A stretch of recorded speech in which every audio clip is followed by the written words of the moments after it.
Hello students, this is Professor Watts, and today we're going to learn about the aggregate supply, aggregate demand model, which is a very important tool in macro for helping us to understand business cycles. So let's just have a quick overview first about what the aggregate supply, aggregate demand framework is all about. It's a comprehensive model of the macro economy. It's very logical. You'll find that all the parts fit together very cleanly, both graphically and mathematically. It has a graph that we can draw and understand visually very easily. It's empirically sound, meaning it matches observed data and subsequent material. I'll show you that for the United States economy. We can look at historical episodes and draw these graphs and see what's going on in terms of this model very easily. It incorporates the equation of exchange, which, as you've probably heard me say, is the most important tool in macro, so that's pretty nice. And it can finally completely and accurately depict both real shocks or supply shocks. When we talk about real business cycle theory, we can model that pretty neatly within this model. And then we can model demand or spending shocks within this model as well. So this is an apt model within which we can explain a large majority of all business cycles that we've actually observed historically. Okay, so let's start off with our graphical framework. So you'll notice that there's a similarity here to the supply and demand model in that we have price level on the vertical and then we have quantity on the horizontal. So that's kind of similar to supply and demand, but notice that this is quantity for the entire economy. So that's real output of all goods that the economy produces per year. That would be measured by real GDP. And then the price level axis is the price level, not just the price of one item, but it's the price level of all goods and services in the economy, which should be measured by a price index like the GDP deflator. Because if we're looking at all real output, we'd want a comprehensive price index, so that would be the GDP deflator. Okay, so we have price on the vertical, price level, quantity, real output on the horizontal. Now we're going to have two curves here that describe the supply side of the economy and then the demand side of the economy. So we'll look at the long run aggregate supply curve first, LRAS, the aggregate supply curve, also known as the Solow curve. Why the Solow curve? Well, because if you think back to our discussion of the Solow model, and you'll remember the Solow model can be written as Y, output is a function of technology, capital, and labor.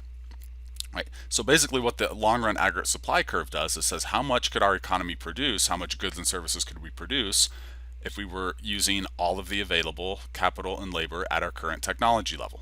Okay, so this represents what I'll call the productive potential of the economy on a sustainable long-term basis. And that is going to be some amount of real output, which we will call now Y star. Okay, so that's the maximum sustainable amount of real output based on using all the technology, capital, and labor we have in the economy right now. That's also known as the real factors of production, right? Land, labor, capital, technology. So that's what goes into, those are the inputs, as it were, into the long run aggregate supply curve. And then when we think about the equation of exchange, MV equals PY, well, which one of those represents real output? That would be Y, right? Real GDP. So that component in the model is the Y component in that equation. Okay, now let's talk about shifting aggregate supply. If we had sudden and large changes in those real factors, labor, capital, technology, that would cause the economy to become more or less productive, and we could model that by moving the long run aggregate supply curve accordingly to the left or to the right. And you'll notice now I've picked a number just because I want to make this more understandable with real numbers. So I'm just setting our initial output level to an index value of 100. So we produce 100 worth of real goods and services in the economy right now. But then let's say some kind of real shock comes along, and those can be positive or negative. So those can increase those real factors and cause the economy to become more productive in a short period of time, or they can reduce those real factors. That would be a negative shock, causing the economy to become less productive in a short period of time. Let's model that. So here is a negative real shock that takes us down from a output level of 100 down to 90. Okay, that's called a negative real shock. Sudden and large decline in real factors. That means we can't produce as much stuff because we don't have as much capacity based on labor, capital, and technology. And in the real business cycle lecture, you'll remember, we have several examples of that: wars, natural disasters, plagues, so on and so forth. Okay, now let's think about a positive real shock. Sudden and large increase in factors of production, and now we can produce 110 versus 100. So that'd be a significant jump in productivity based on increases in technology, capital, labor. Technology is going to be the most common driver of this historically, but there's a few others we could look at. Okay, so that's how we think about real business cycle theory. We're just shifting that long-run aggregate supply curve, or the Solo curve, positive or negative real shocks. Okay, now let's think about the other main component in the model, which is the aggregate demand curve. Aggregate demand is the term we use in econ, but a better term for this is total nominal spending, TNS, total nominal spending. That's a more descriptive term for what this line represents. This represents a given level, dollar amount of total spending in the economy per year. So we're spending a certain amount of money, and I'll give us a dollar amount here in a moment. And this is equivalent to the MV side of the MV equals PY equation. Money, the money supply that exists in a given time period, times the velocity, the rate at which we're spending. Okay, now let's say aggregate demand is currently at a level of $1 million for this economy, just to pick a nice simple number to work with. So that means we're spending $1 million this year on total output that's produced. When we shift the aggregate demand curve, we're talking about either a positive aggregate demand shock, which would be increasing spending. And so in my example here, we're going up to 1.5 million of spending. So that would be an increase in aggregate demand, or a rightward shift in the aggregate demand curve. And there's several things that could cause that. We could have an increase in money, in the amount of money, usually driven by a country's central bank. We could have an increase in business or consumer confidence. That means people are more willing to spend the money they have, and that would increase velocity. We could have an increase in wealth. So people feel richer, they're more willing to spend out of their savings because their savings has grown. And we could also have lower taxes or higher government spending, or a combination of that. That would be a deficit-driven kind of stimulus spending that we'll talk about later as well. Okay, and then we could have a negative aggregate demand shock, which would just be a leftward shift of the aggregate demand curve. And notice now aggregate demand 2 is 0.75 million. So we've had a reduction in spending in this economy. And that would be caused by just the opposite of all the possible increases in aggregate demand. So a decrease in the money supply, decrease in business or consumer confidence, decrease in people's wealth, higher taxes / lower government spending. This would be known as contractionary fiscal policy. Okay, so we can shift the aggregate demand curve up and down. We can shift the aggregate supply curve up and down. When we shift the supply curve, remember we're talking about real shocks or supply shocks. When we shift the aggregate demand curve, remember we're talking about aggregate demand shocks, which we could also call spending shocks. Okay, so those are all the moving parts of the model. Now we can start putting them together and seeing how this models things we want to think about, especially in terms of the interplay of aggregate supply, aggregate demand, price level or inflation, output, and real growth. Okay, so I'm going to build a complete model for a simple economy. And to make it very easy to understand, this is going to be a one good economy. The only good produced in this economy is meatball subs. So at our starting point, we have a long-run aggregate supply curve where we can produce 100 meatball subs per year based on full utilization of our current labor, capital, and technology levels. Okay, then we'll draw aggregate demand in. Remember, that's the total dollar spending on the entire quantity of meatball subs this economy produces. And this, by the way, would be the spending or purchases of meatball subs. Okay, so we're spending $100 to buy 100 meatball subs. And notice that anywhere on this aggregate demand curve represents a spending of $100. So where we're actually going to be is where the aggregate demand curve meets the aggregate supply curve. Okay, and we could call that the equilibrium of the model. Now we can solve for the price level because we know we're spending $100 and we're buying 100 meatball subs. What would the price be? The math looks like this. It would be the total spending divided by the total quantity. So the spending is $100. The quantity is 100 meatball subs. The price is, of course, $1 per sub, as we see right here. So that's the equilibrium. And you would notice that at different levels of aggregate supply, and the same level of aggregate demand, or the same dollar amount of spending, well, prices would just adjust, and that is why the aggregate demand curve slopes down. Okay, if there was a lower level of aggregate supply, if aggregate supply were way down here to the left, let's say only 50 subs could be produced, LRAS 2, we could only produce 50 subs. We're still spending $100 because I didn't change aggregate demand. So what does that mean? Well, that means the price per sub has to be higher, doesn't it? Yep, and we could solve that, right? $100, same amount of spending, lower amount of production, 50 meatball subs equals what? $2 per sub. And you can see that jives with what we're seeing on the price level axis. Okay. Likewise, if we had a higher amount of production of meatball subs, because we had more labor, capital, and technology, for example, let's say we can produce 200 meatball subs. Let's call this LRAS3. Well, the same level of spending, $100, because we're on the same aggregate demand curve, would mean we're looking at a lower price per sub, right? And what would that be? Well, we're spending, again, still the same $100, but now we can produce 200 subs, and we're purchasing 200 subs with that same $100 of spending. So what would the price be now? That'd be $1/2, right, or 50 cents. Okay, so that is the logic of why the aggregate demand curve slopes down. The aggregate supply curve slopes up, at least in the long run, because there's just a set amount of labor, capital, and technology in the economy at any given time, or over any given period of time, like a year. Now, of course, that can grow gradually over time. That would be normal growth. So if we were depicting normal growth in the economy, we might just kind of year by year shift the aggregate supply curve out at the growth rate that the economy is achieving, 2 or 3%. Right? And if it's a shock, if it's a big change like 5 or 6 or 10%, then we might shift it way out here and call it a positive real shock.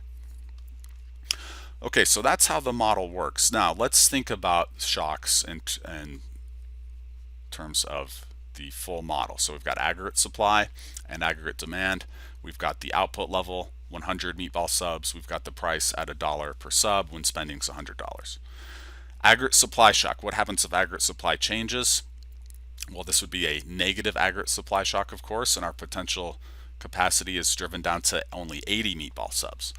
There's some kind of natural disaster that maybe takes out some of our capacity to produce bread or meat, for example.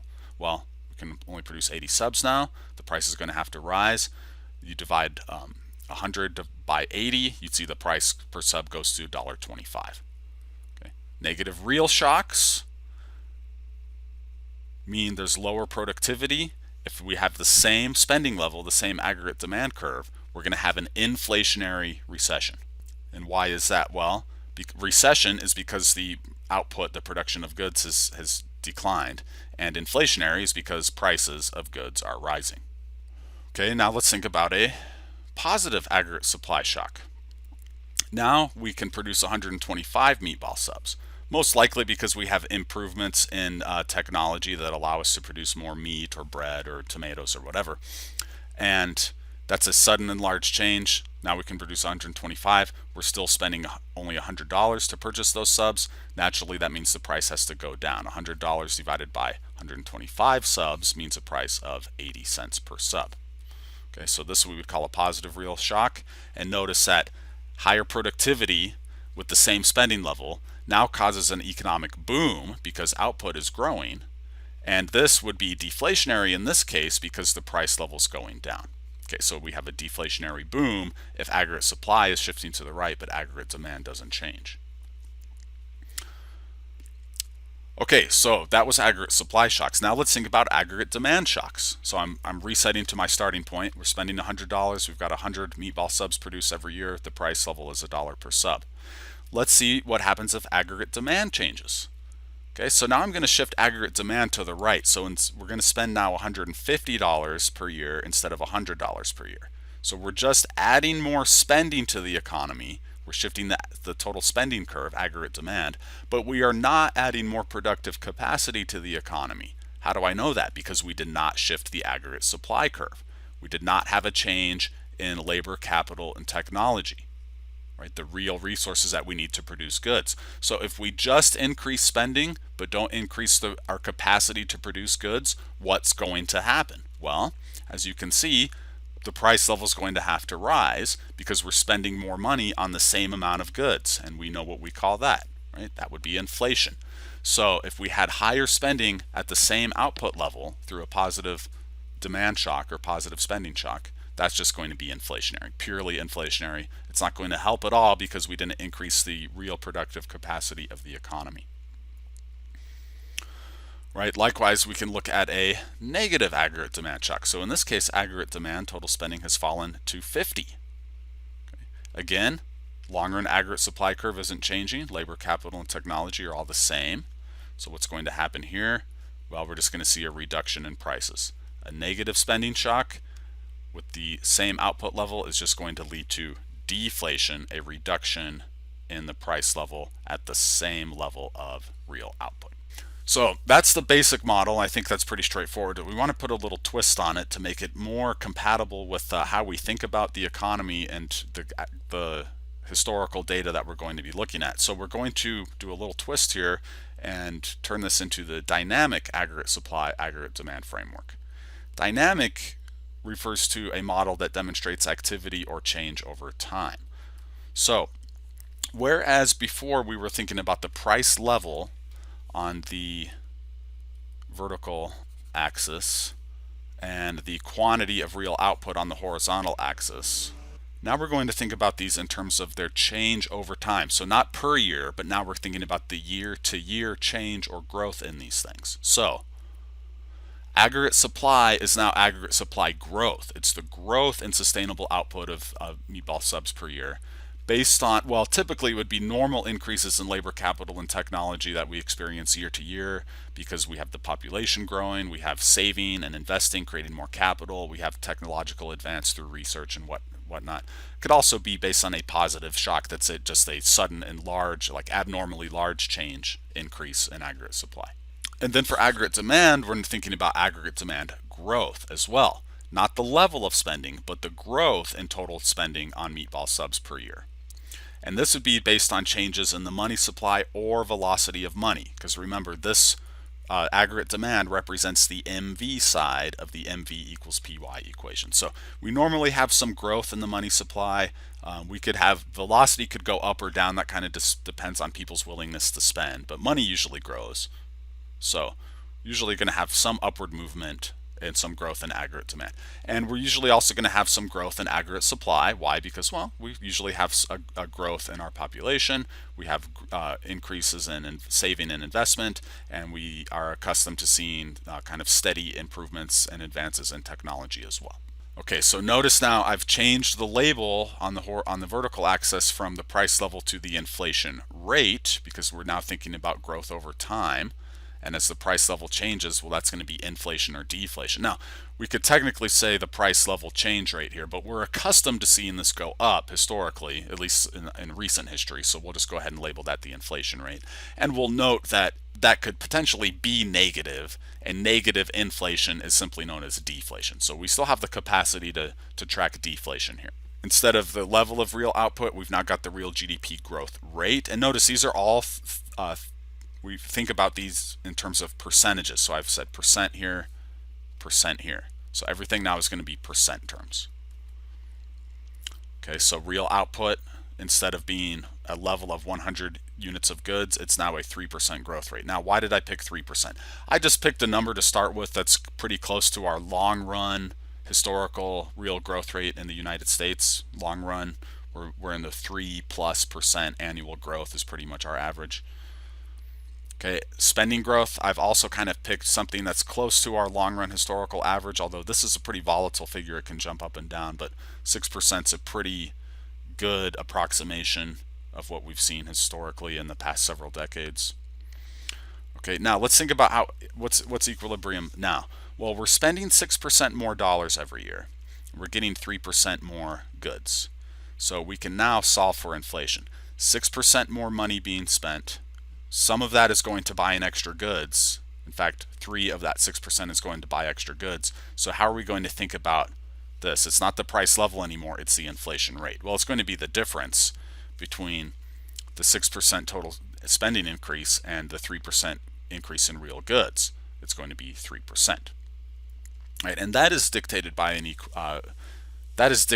what we call the dynamic quantity theory of money equation. All right, so let's go back and review this quantity theory of money concept for a brief minute.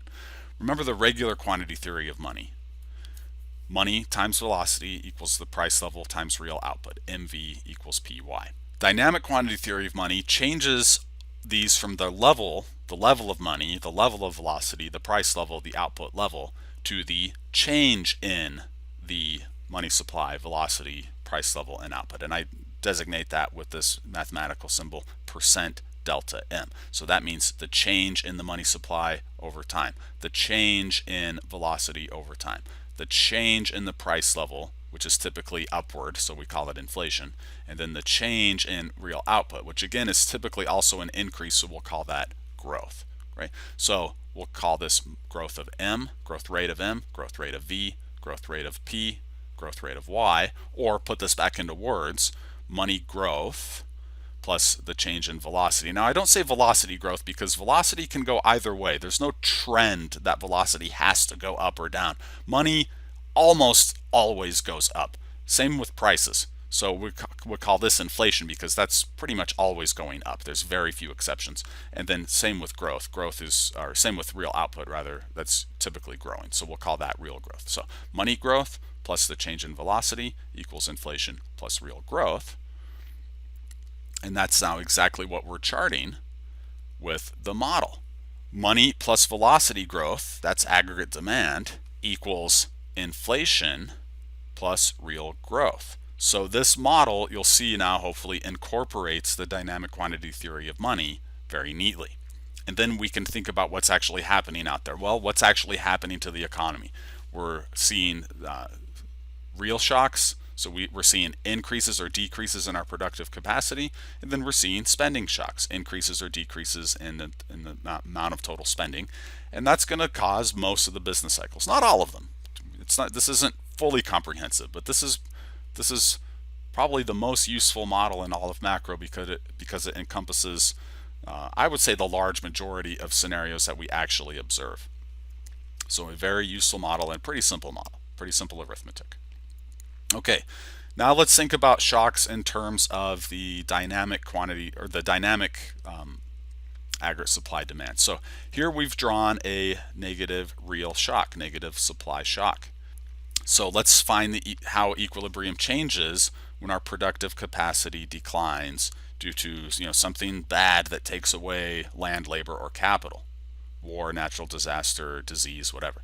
So right, we could label this too if we wanted to, negative real shock, and that has brought our growth potential down from plus 3% per year to minus 3% per year. So we're in a recession. We have a decline in output. We're still spending 6% more per year, but now we're only getting 3% fewer goods. So what's going to happen?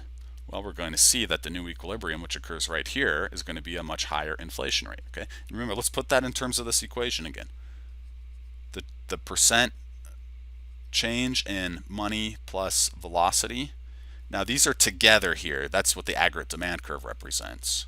So we just kind of lump those together. All together, that's 6%, equals the percent change in the price level or the inflation rate plus the percent change in real growth, right? And we knew what the real growth one was first. We knew that was minus 3%. So now we can solve for what's going to happen to inflation, right? We're going to solve for this right here. Well, what minus 3% equals 6%? Has to be 9, right? Then we can summarize this in terms of the dynamic theory. A negative real shock, negative supply shock, has features lower growth, frequently negative if we're talking about recession. And the same spending growth rate is going to cause a higher inflation rate. And again, this is an inflationary recession. We modeled this a few slides ago. We modeled it in terms of the price level and the output level. This is the exact same thing, but now we're modeling it in terms of the dynamic version of the model, which means we're thinking about the inflation rate, the growth rate. Everything we're thinking about in percent terms now. Okay, let's think about a positive real shock. So now we're going to up the growth rate from 3% to 6%. This would be like the late 1990s technology boom, which I think I mentioned in the Real Business Cycle lecture. Had a pretty significant jump in our growth rate because our technology factor just exploded. So our economy became suddenly much more productive. And what does that lead to? Well, look, we're spending 6% more dollars, so aggregate demand, the spending level hasn't changed. We're still growing spending at a clip of 6%, but now we're growing output at a clip of 6% as well. Well, let's plug these numbers in. Okay, percent delta M plus V, which remember is the aggregate demand component, that's still sitting at 6%, equals the percent delta P, the inflation rate, plus the percent delta Y, the real growth rate. And we know that with this one we're given, that's jumped up to 6%. So 6% spending growth equals what inflation rate plus 6% real growth? Well, 6 equals blank plus 6. That has to be 0, right? And indeed, we'll see that the new equilibrium occurs right here at 0% inflation. To summarize, a positive real shock would cause higher output growth at the same spending growth level, leading to disinflation. Disinflation is just a reduction in the inflation rate. Now in this case, we didn't go into negative territory there, so we're not into deflation. If that inflation number went to negative levels, then we could call it deflation. But since it just went down, we're going to refer to it as disinflation, which is a lower inflation rate. Important distinction there. If you know the difference between disinflation and deflation, you're a real pro at macroeconomics. That's probably one I'll put on the quiz for you. Okay, so now let's think about aggregate demand shocks in the dynamic version of the model. So we're reset to where my equilibrium was. I've got 6% spending growth broken into 3% real growth and 3% inflation. All right, now let's have demand shift. And I'm going to raise spending growth now from 6% to 9% growth. So it's a pretty big boost in total spending. But did we increase our capacity to produce goods? No, we're still growing goods production at a 3% clip, even though now we're growing spending at a 9% clip. So guess what's going to happen? That's right, we're going to see a higher rate of inflation, right? And to put that into the equation, we have the change in spending, which is M, the percent change in M plus V, that's now 9%, given right here. And that breaks down into the change in the price level, inflation, plus the change in real growth. Okay, again, that's given to us at 3%. That didn't change from before, but spending did change. So now we can solve for this inflation rate. Spending's growing up at 9% now. Output's growing at 3%, so now the price level has to jump up to 6%. A positive aggregate demand shock. Higher spending growth with the same level of output growth causes higher inflation, right? And that's just the term we use for this, is an increase in inflation. Now, if this got severe, like if we started doubling, tripling, multiplying times tenfold the amount of spending, then we could just see the inflation rate go through the roof here. No, there's no upper limit on how much money can be added to the economy when you have a central bank with paper money, so there's no upper limit on the inflation rate.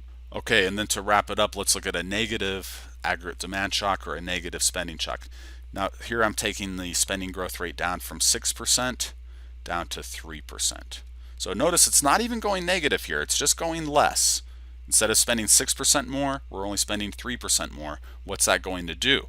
Well, if the productive capacity of the economy doesn't change, and it doesn't because we're not shifting that aggregate supply curve, then we'll just see a reduction in the inflation rate. We're spending 3% more dollars, we're getting 3% more goods, there's no inflation, right? And again, we can put that in terms of our good old dynamic quantity theory money equation. Spending growth has fallen to 3%. Output growth is still at 3%. So solve for the inflation rate. Well, 3 equals blank plus 3, 0, right? So now we have just no inflation. And this again was a disinflationary decline in total spending. Now, if that decline in total spending were larger, we could potentially go into negative territory in inflation, which would be deflation. Let's take a look at that kind of scenario. So here I'm drawing a pretty massive decline in total spending from a 6% growth rate to a minus 6%. So a decline, an outright decline in spending. There's less money being spent in the economy, or there's less total spending in the economy in year 2 than there was in year 1.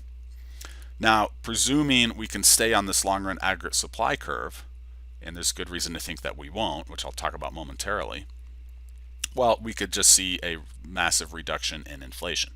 We're spending 6% fewer dollars, but getting 3% more goods. What's going to happen to inflation? Inflation is going to crater. It's going to go through the floor. And again, thinking in terms of the dynamic quantity theory of money equation, now I have total spending here dropping at 6%. Presuming we stay on our long-run aggregate supply curve, which for now we'll say we can, we got to solve this. And you can solve this algebraically if you're getting stuck. Just call that x. Minus 6 equals x plus 3. Subtract the 3, subtract the 3, minus 9 equals x, right? Minus 9, and that's a percent. Okay? So that's how you work this model in these different scenarios. Now, of course, for the homework, we'll be doing this in Excel. And it'll be fairly easy if you know what the model represents. So make sure you understand what's going on here. And then in terms of Excel, we're just kind of doing plug and chug and letting Excel draw the graphs and run the figures for us. Okay, so like I said, in this example, we do go into negative inflation territory, so that would be outright deflation. Okay, let me show you one more thing here with this model framework, which will help equip us for a full application to all the different business cycle theories we're going to be looking at. We have another form of aggregate supply known as short-run aggregate supply. You were probably wondering, why is it called long-run aggregate supply? Well, this is why, because we want to think about how aggregate supply differs in the short run from the long run. Now, I'm going to discuss the reason the short-run aggregate supply curve slopes upward like this in another lecture. But for now, I'll just summarize, and you can take my word for it. This is, by the way, known as sometimes called the Keynesian aggregate supply curve, because this is the points that Keynes and the Keynesian school really emphasizes. The aggregate supply curve, or how much goods the economy produces, will respond to changes in total spending in the short run, at least. Now, there's a limited amount of upside potential here. We can get maybe a little bit more extra output growth in the short run.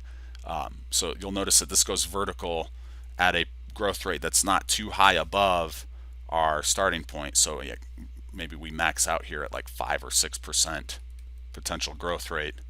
So it does go vertical, but notice going the other way, it can just go lower and lower and lower in real growth space. So we can have big declines in real growth if we have declines in spending. Right? Now, why is GDP growth responsive to changes in total spending?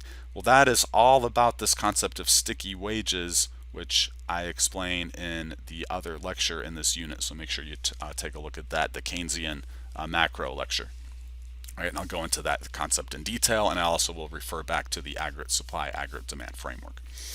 But I'll just show you briefly what a Keynesian demand side recession looks like in the aggregate supply, aggregate demand model. So let's say we had that same decline in aggregate demand now that I just showed you, minus 6%. So a massive drop in spending. Not just a reduction in the growth rate, but an outright decline in total spending. Okay, so let's think about the math here and the logic. We're spending 6% fewer dollars. Okay, and that means we're going, because of sticky wages, we're going to see some reduction in output and some reduction in inflation. Okay. And we can solve, well, given one of those outcomes, and by the way, we can observe all of this, right? So we could observe what changes to the inflation rate, or what changes for the GDP growth rate, or both of them, right? And what we'll wind up doing is we'll observe both of them, and we'll see that, yep, they both add up to this number, because as I mentioned, this is an empirically valid model. Right? So I'll presume that inflation goes down to minus 3%. What's going to happen to growth? It's going to have to go to minus 3% as well.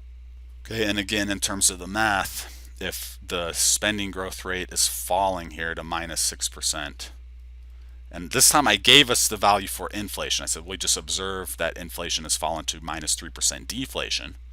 Well, we have to solve now for the change in y. Minus 3 plus this value equals minus 6. Of course, that has to be minus 3 as well. So now we know we're in a deflationary recession, and that is often what a Keynesian style business cycle looks like, because it's based on a decline in aggregate demand in conjunction with this upward sloping short run aggregate supply. Okay, so there you have it. That is a run through of how the aggregate supply, aggregate demand model works. I would recommend studying this very carefully. Make sure you really understand this because we're going to run all of our business cycle thinking through this model.